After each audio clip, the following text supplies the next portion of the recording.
नमस्कार दोस्तों। देखिए, हम लोग जो रोग पढ़ रहे थे, जो मानव रोग डिजीज पढ़ रहे थे, इसके अंतर्गत हम लोगों ने गुणसूत्र की संख्या में परिवर्तन के कारण होने वाले अनुवांशिक रोग को कल देख लिया था। ठीक है, आज की इस वीडियो में गुणसूत्र की संरचना में परिवर्तन मतलब क्रोमोसोम की स्ट्रक्चर में परिवर्तन के कारण होने वाले रोगों को देखेंगे। ठीक है, तो जो गुणसूत्र होता है, क्रोमोसोम होता है, ये दो टाइप का होता है जनन कोशिका के अंदर। ये हमने समझा था पहले वीडियो में। एक को ऑटोसोम यानी कायिक गुणसूत्र कहते हैं और एक एलोसोम्स कहते हैं। ठीक है, तो पहले ऑटोसोम्स के अंतर्गत देखते हैं। ऑटोसोम्स के अंतर्गत देखिए, ये सब नाम आपको इतना बढ़िया से याद नहीं रखना है कि पूरा एकदम याद कर लेना है, आपको ये बस ध्यान में होना चाहिए। ठीक है ना, कि देखने पे लगे कि नहीं ऐसा कुछ देखे थे, इतना पे काम हो जाएगा। ठीक है ना, हमें इसका मेंस नहीं लिखना है ना कि इसको पूरा एकदम याद करके रखना पड़ेगा, तो आप बस इसे एक नज़र ध्यान में रखेंगे। देखिए, सिकल सेल अनीमिया, ये अनीमिया शब्द को याद रखेंगे। अनीमिया का मतलब होता है रक्त की कमी हो जाती है इस बीमारी में। ठीक है ना, महिलाओं में ज़्यादा ये देखा जाता है। एक थैलेसेमिया, ये दोनों कंडीशन में आरबीसी की स्ट्रक्चर चेंज होती है, मतलब रेड ब्लड सेल की स्ट्रक्चर चेंज होती है, और दोनों बीमारी 11वें नंबर के गुणसूत्र की संरचना में परिवर्तन आने से होता है। मतलब 11th क्रोमोसोम का स्ट्रक्चर अगर चेंज हो जाए तो सिकल सेल अनीमिया या थैलेसेमिया, दोनों में से कोई एक बीमारी या फिर दोनों देखने को मिल सकता है। ठीक है ना, और ये वंशानुगत बीमारी हो जाता है। ये यूरिया वाले से दो याद रखेंगे, एक फिनाइल कीटोन यूरिया और एक एल्केप्टोन यूरिया। देखिए, जो पार्टिकुलरली एल्केप्टोन यूरिया है, ये थोड़ा सा अलग टाइप का बीमारी है, इसीलिए इसको ज़्यादा पूछता है। एल्केप्टोन यूरिया तीसरे नंबर के गुणसूत्र में की संरचना में परिवर्तन होने से होता है। इसमें क्या होता है कि जैसे ही मूत्र, जैसे ही यूरिन इस हवा के टच में आता है, मूत्र त्याग के वक्त अगर यूरिन हवा के टच में आता है, आना ही है, तो उसका रंग काला पड़ जाता है। कितनी अजीब सी बीमारी है ना, एल्केप्टोन यूरिया। ठीक है, उसके बाद एक फिलाडेल्फिया सिंड्रोम, ये घातक है। ऐसे घातक तो सब है, लेकिन ये कुछ ज़्यादा ही है। फिलाडेल्फिया सिंड्रोम जिनको होता है उनको ब्लड कैंसर की 100% गारंटी होती है।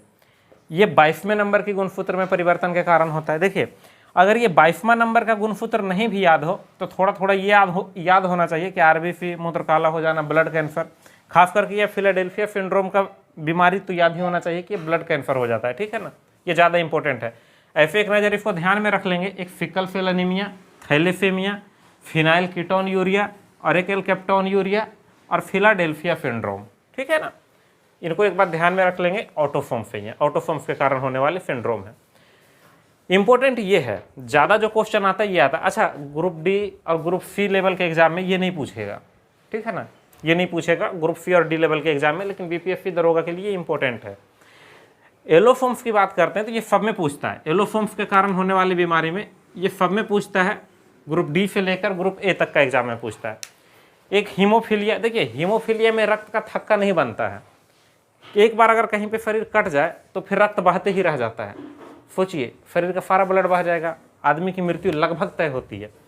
तो इसमें कृत्रिम रूप से रक्त को जमाया जाता है, मतलब कृत्रिम रूप से रक्त को रोका जाता है, बैंडेज पट्टी करके केमिकल्स दे के बाहर से रक्त को रोका जाता है। ठीक है, एक वर्णांधता, कलर ब्लाइंडनेस जिसको कहते हैं, इसका एक और नाम है इस बीमारी का, डाल्टोनिज्म। आपको जानकर हैरानी होगी कि वर्णांधता भी एक अनुवांशिक रोग है। अगर किसी व्यक्ति को है तो उसका बच्चे में भी जाने के चांसेस होते हैं। कब जाते हैं कब नहीं जाते हैं, इस चीज़ को हम लोग अभी समझेंगे। तो उम्मीद करते हैं ये आपको समझ में आ गया होगा। देखिए, ऑटोसोम्स के अंतर्गत सिकल सेल अनीमिया और thalassaemia, 11th chromosome, RBC, phenylketonuria और alkaptonuria. Phenylketonuria, उसके बारे में कुछ नहीं ध्यान में रखना। एल्केप्टोन यूरिया 3rd क्रोमोसोम और मूत्र काला हो जाता है। Philadelphia syndrome, blood cancer, 22 number का, मतलब 22nd नंबर का क्रोमोसोम में परिवर्तन। अब इधर देखते हैं एलोसोम में हीमोफीलिया और कलर ब्लाइंडनेस या डाल्टोनिज्म या वर्णांधता। ठीक है, ये क्या है इसको थोड़ा विस्तार से देखते हैं। देखिए, इसका एक स्क्रीनशॉट लीजिए। ठीक है, अब देखिए ये हीमोफीलिया, पहले हीमोफीलिया को देखिए। हीमोफीलिया जो होता है एक्चुअली में एक्स जो रहता है, एक्स गुणसूत्र, जैसे उसमें 23वां पढ़ रहे थे, 22वां पढ़ रहे थे, 11वां देखे थे, तीसरे कारण देखे थे, तो वैसे ही इसमें एक्स गुणसूत्र में विकार पैदा हो जाता है। विकार बोले तो मतलब जैसा नहीं होना चाहिए, आकार मतलब बढ़िया वाला और विकार मतलब खराब वाला। इसको एक्स डॉट से हम लोग डिनोट कर देते हैं, बस ये एक नोटेशन दे रहे हैं ताकि हम लोग को समझ में आ सके। अब देखिए, क्वेश्चन जो आता है वो ऐसे आता है कि मादा वाहक या रोग वाहक ऐसे लिखे और प्लस स्वास्थ्यपति।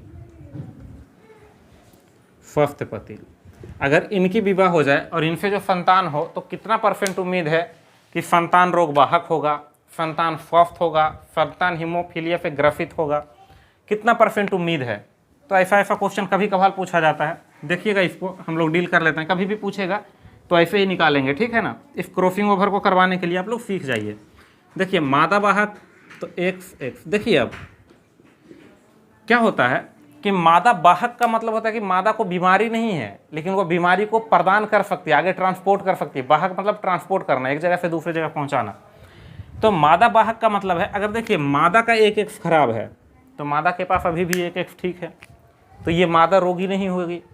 ये मादा अभी रोगी नहीं है, लेकिन ये मादा इस रोग को आगे पहुंचा सकती है रोगी ना रहते हुए भी।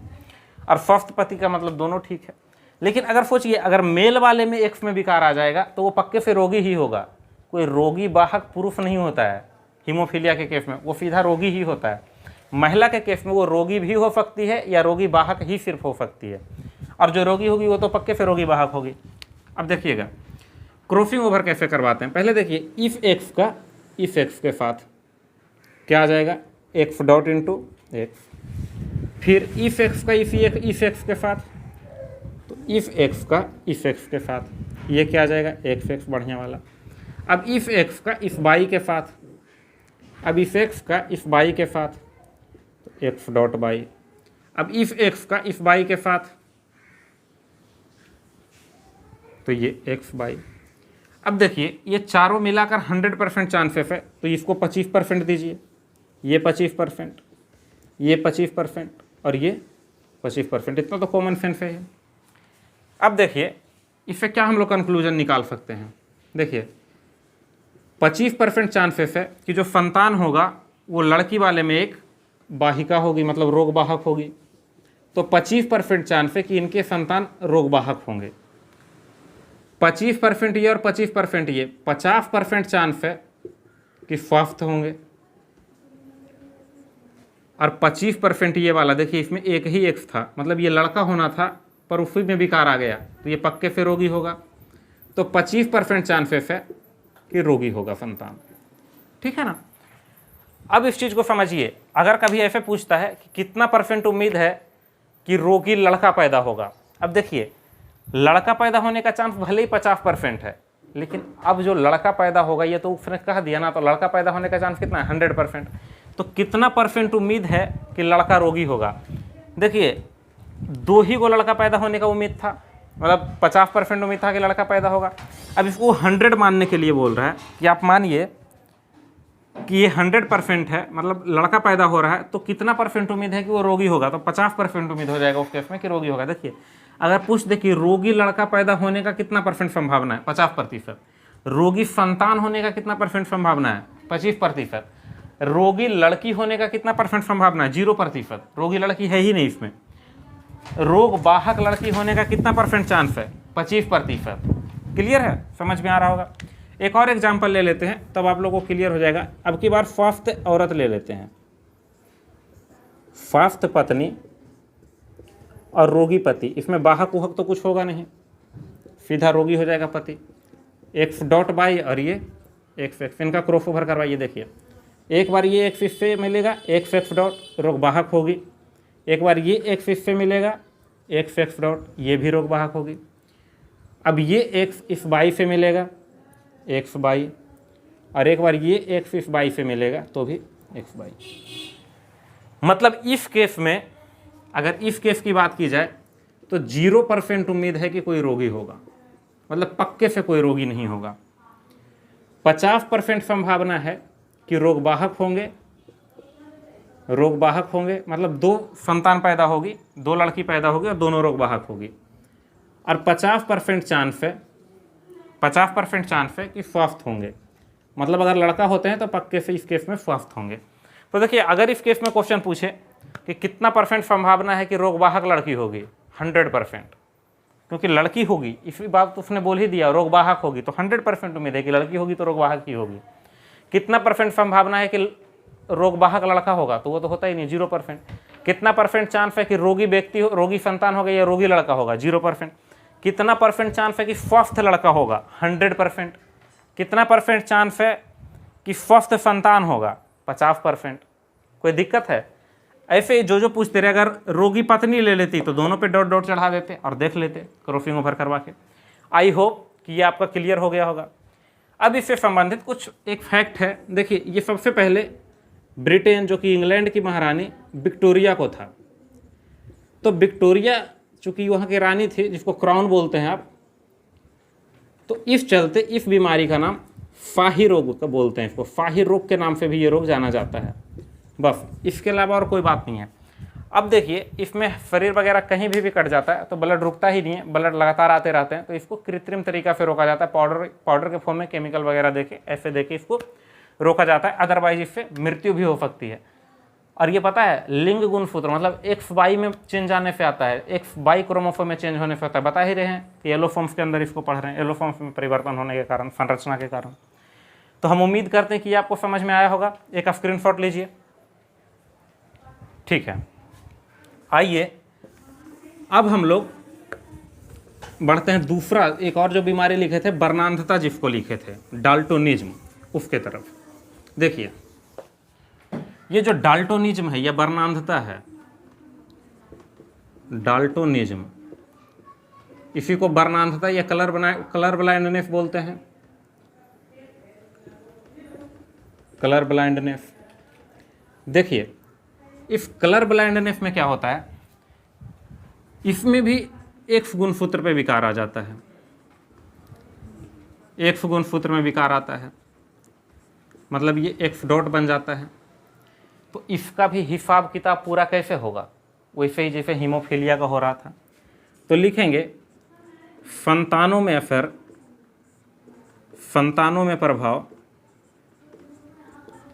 हीमोफीलिया के जैसा ही दिखता है, हीमोफीलिया के जैसा ट्रांसफर होता है, हीमोफीलिया के जैसा ट्रांसफर होता है। बीमारी वैसा नहीं होता है, ये अलग बीमारी है। वर्णांधता मतलब क्या है, पार्टिकुलर का वर्ण के लिए अंधा है। वर्ण मतलब होता है कलर, कलर ब्लाइंडनेस का मतलब क्या है, कुछ ही कलर उसको नहीं दिख रहा है। और इस बीमारी में सबसे बड़ी बात है ना कि इसमें 2 कलर है जो सबसे ज़्यादा इफेक्टिव होता है, एक लाल, या तो ये नहीं दिखता है या तो एक हरा होता है, ये नहीं दिखता है, रेड एंड ग्रीन, इसी का प्रॉब्लम रहता है। इसीलिए रेलवे ड्राइवर में सबसे पहले क्या चेक किया जाता है, कलर ब्लाइंडनेस। क्योंकि देखिए, रेलवे ड्राइवर को 2 ही चीज़ देखना रहता है, या तो सिग्नल लाल देखना या ग्रीन दिखना है। अब इसी में इसको अंतर नहीं पता चलेगा, तब रेड सिग्नल है, घुसा दिया ट्रेन को, मतलब कुछ भी कर देगा ये फिर। इसीलिए वर्णांधता वाले को रेलवे ड्राइवर में एकदम नहीं लिया जाता है, और लिया जाना भी नहीं चाहिए, नहीं तो आपको पता है कि बड़ा बड़ा एक्सीडेंट होने की संभावना है।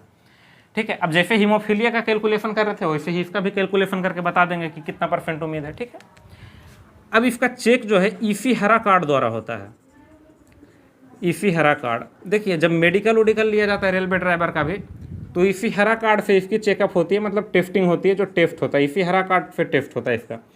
अब ईसी हरा कार्ड ये कुछ नहीं होता है, बहुरंगी कार्ड होता है, बहुरंगी कार्ड होता है। मतलब आपके पास जैसे कूट है ना, कूट ऐसे ही बना हुआ रहता है, कूट जैसा। जैसे ये बोर्ड है, इसमें से गोला करके बहुत सारा रंग बना हुआ है, ये लाल है, ये हरा है, ये ब्लू है, फिर लाल है, ऐसे कुछ कर करके बना रहता है बहुत सारे लाइन और कॉलम में ऐसे, और उसको पहचानने के लिए बोला जाता है, इसी को ईसी हरा कार्ड कहते हैं।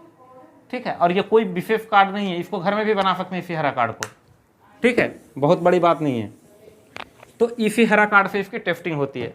आई होप यहाँ तक आप समझ गए होंगे। और कुछ तो है नहीं डाल्टोनिज्म में। तो हम लोग अब तक गुणसूत्र के कारण जो भी बीमारी हो रहे थे, मतलब अनुवांशिक जितने भी बीमारी थे, जन्मजात जितने भी बीमारी थे, हम लोगों ने लगभग सबके बारे में पढ़ लिया।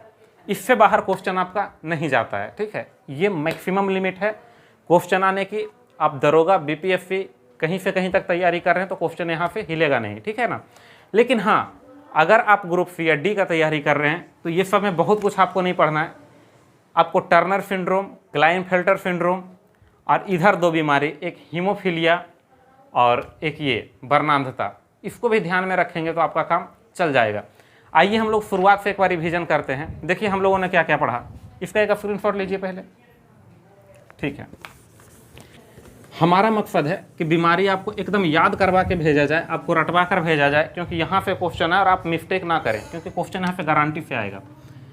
तो रोग दो प्रकार के थे, एक तो जन्म से होने वाले और एक बाद में, जिसको उपार्जित बोल रहे थे। इसको अभी तक हम नहीं पढ़े हैं, इसको पढ़ लिए हैं, इसको रिवीजन करते हैं। ये जन्म से होने वाले रोग पक्के से गुणसूत्र के कारण हो रहे हैं, तो इसमें दो तरीके में हम लोग पढ़े थे। एक तो गिनती, मतलब काउंटिंग में अंतर हो जाना, कम जाना ज़्यादा जाना, और एक इनकी संरचना के कारण। तो पहले काउंटिंग वाला देखे थे। ठीक है, काउंटिंग वाला में हमने दो देखा था, एक एलोफॉर्म्स, इसको लिंग गुणसूत्र भी कहते हैं, और एक ऑटोफॉर्म्स, इनको कायिक गुणसूत्र भी कहते हैं। पहले हमने एलोफॉर्म्स के अंतर होने वाले बीमारी को देखा था, जिसमें आया था पहला टर्नर सिंड्रोम। टर्नर सिंड्रोम, इसमें मोनोफोमी हो रही थी, गुणसूत्रों की संख्या 45 हो जा रही थी। फिर क्लाइनफेल्टर सिंड्रोम, ये फीमेल में था। फिर क्लाइनफेल्टर सिंड्रोम, ये मेल में था। इसमें एक गुणसूत्र प्लस हो जा रहे थे, मतलब ट्राइफोमी हो जा रही थी। एक्स वाले की इसमें एक्स माइनस हो जा रहा था, इसमें एक्स प्लस हो जा रहा था। ठीक है, ये किन्नर और ये जिसको आप जेंट्स लोग को छक्का बोलते हैं, ये दोनों हैं। उसके बाद में हमने एक जैकब्स देखा था, जैकब्स देखा था, इसमें टेट्राफोमी हो जा रही थी। ये मेल में थे, प्लस 2 बाई हो जा रहे थे, बाई की टेट्राफोमी हो जा रहे थे। फिर हमने सुपर फीमेल देखा था, ये फीमेल में होता है, और इसमें प्लस 2x हो जा रहे थे, प्लस 2x। इसमें सेक्सुअल पावर काफ़ी ज़्यादा हो जा रही थी, और ये सीरियल किलर टाइप से हो जा रहे थे, किसी को भी मार काट देते थे। फिर हमने ऑटोफॉर्म्स के अंतर्गत 3 देखा था, और बोला था तीनों को लाइन से ही याद रखिएगा। पहले डाउन सिंड्रोम, एडवर्ड सिंड्रोम और पटायो सिंड्रोम। हमने कहा था इसको टीनेजर से याद रखिएगा, 13th गुणसूत्र में परिवर्तन, बीच में एज है तो 18th, और डाउन वाले को सबसे ऊपर याद रखिएगा 11th। इस गुणसूत्र में परिवर्तन होती है, और सभी ट्राइफोमी थी, मतलब सभी केस में 47 गुणसूत्र हो जाते हैं, एक गुणसूत्र बढ़ जाते हैं। अगर संख्या पूछे 45, 47, 48, 48, 47, 47, 47, कौन कौन सा गुणसूत्र रिपीट हो रहा है सब हम लोग देख लिए। यहाँ पे एक्स, यहाँ पे एक्स, यहाँ पे 2 बाई, यहाँ पे 2x, यहाँ पे 21th, यहाँ पे 18th और यहाँ पे 13th। ठीक है, इसके बाद हम लोगों ने संरचना के बारे में देखा था, इसको थोड़ा इधर लिख लेते हैं। फिर हम लोगों ने संरचना में परिवर्तन के कारण बीमारी देखा था। इसमें भी दो तरीके से होंगे, या तो एलोफॉर्म्स में परिवर्तन हो जाए या ऑटोफॉर्म्स में परिवर्तन हो जाए। तो सबसे पहले ने यहाँ पे ऑटोफॉर्म्स में देखा था, इसलिए देखा था क्योंकि एलोफॉर्म्स को थोड़ा विस्तार में पूछता है, ग्रुप CD में सब जगह पूछता है। ऑटोफॉर्म्स के कारण हमने एक सिकल सेल एनीमिया देखा था, और एक थैलेसेमिया देखा था, थैलेसेमिया। और ये दोनों बीमारी 11th गुणसूत्र में परिवर्तन के कारण हो रहे थे, और ये RBC को इफेक्ट कर रहा था। एनीमिया जैसे ही है, ब्लड से संबंधित बीमारी है, ब्लड की रक्ताल्पा बोलते हैं, मतलब ब्लड की कमी हो जाती है। ठीक है, नॉर्मल से कम हो जाती है ब्लड, तभी होता है। दो तरह की यूरिया जैसा बीमारी देखे थे, एक अल्केप्टोन यूरिया, अल्केप्टोन जिसमें इंपॉर्टेंट था। इसमें कौन सा होता है, इसमें 3rd गुणसूत्र खराब हो जाता है और मूत्र का रंग काला हो जाता है, इसमें मूत्र काला पड़ जाता है। एक फिनाइल कीटोन यूरिया देखे थे, वो उतना ज़्यादा इंपॉर्टेंट नहीं था। ठीक है, इसके बाद हम लोगों ने कैंसर वाला देखा था, ठीक है ना, जिसका नाम क्या था, फिलाडेल्फिया सिंड्रोम। इसमें क्या थे, फिलाडेल्फिया सिंड्रोम में हम लोगों को ब्लड कैंसर हो जा रहा था, 22वें नंबर का था। देखिए ऐसे याद रखेंगे, जनरली ब्लड कैंसर बूढ़े लोगों को होता है, गुणसूत्र 23 तक ही पहुंचना है, मतलब ऐसे ध्यान में रखने के लिए, बाकी ब्लड कैंसर हो किसी को सकता है। तो 23 गुणसूत्र तक ही जाता है ना, क्योंकि यहाँ मायोसिस होता है। तो सेकेंड लास्ट 22वें में चेंज आ जाता है फिलाडेल्फिया में, और इससे ब्लड कैंसर हो जाता है, ब्लड कैंसर होता है। ये ऑटोफॉर्म्स में होने वाली बीमारियां थी। फिर हमने एलोफॉर्म्स के संरचना में परिवर्तन के कारण होने वाला बीमारियों को देखा। तो एलोफॉर्म्स में संरचना में परिवर्तन के कारण जो बीमारियां हो रही थी, उसमें से एक थे हीमोफीलिया, एक थी हीमोफीलिया, इसको शाही रोग भी कहते हैं। इसमें ब्लड का थक्का नहीं जमता है, कितना % उम्मीद है। और इस दोनों कंडीशन में एक जो वर्णांधता लिखेंगे या डाल्टोनिज्म लिखेंगे, वर्णांधता, इस दोनों केस में अगर सही मायने में देखा जाए तो एक गुणसूत्र पे विकार आ जाता है, एक गुणसूत्र खराब हो जा रहा था, तो इसमें भी वाहिका होगी महिला, इसमें भी वाहिका होगी, रोगी भी हो सकती है। तो हमने समझा था कि कितना % उम्मीद है कि संतान में भी बीमारी ये ट्रांसफ़र हो जाए, ठीक है ना। आई होप कि आपको ये सारा कुछ समझ में आ रहा होगा। देखिए, कभी भी रिवीजन करना हो तो आप भी ऐसे रिवीजन कीजिएगा, इसीलिए हमें एक मतलब फ्रेम चार्ट की तरह हम लोग इस टाइप से रिवाइज किए हैं कि आगे कभी भी आपको रिवीजन करना हो तो ऐसे रिवीजन कीजिएगा, जल्दी होगा, याद रहेगा और बेहतर महसूस कीजिएगा, ठीक है। क्वेश्चन भी इजली हो जाएंगे। आज इस लेक्चर को यहीं पे रोकते हैं। कल हम लोग बाद में जो बीमारी होता है उपार्जित, जिसको बोल रहे थे एक्वायर्ड डिजीज, उसके बारे में डील करेंगे। एक्वायर्ड डिजीज में 2 तरह के थे, एक संक्रामक, एक असंक्रामक। तो असंक्रामक वाले विटामिन के साथ डील होगा, उसको भी लगातार ही पढ़ लेंगे, विटामिन पढ़ लेंगे अभी तुरंत। और उसके बाद में जो संक्रामक वाले थे उसमें वायरस के कारण होने वाले रोग, बैक्टीरिया के कारण होने वाले रोग। ये क्लास थोड़ा सा लंबा चलेगा, मतलब 2-3 दिन अभी और 2-3 वीडियो और इस पे लगेंगे, लेकिन यकीन मानिए जिस हिसाब से हम लोग बीमारी पढ़ रहे हैं इसके बाहर कुछ नहीं जाएगा। ये एक तरफ से हमारे लिए, मानव के लिए बीमारी जरूर है, लेकिन एग्जाम के लिए इससे बड़ा कोई दवाई नहीं है, ठीक है ना। आप इसको पढ़िए, एग्जाम पक्का से हंसेगा, मुस्कुराएगा और आप उसको तोड़ते रहिएगा, ठीक है। आज यहीं पे रुकते हैं। अच्छा लगता है तो आप लाइक कीजिएगा, सब्सक्राइब कीजिएगा और शेयर करना ना भूलिएगा, ठीक है। धन्यवाद।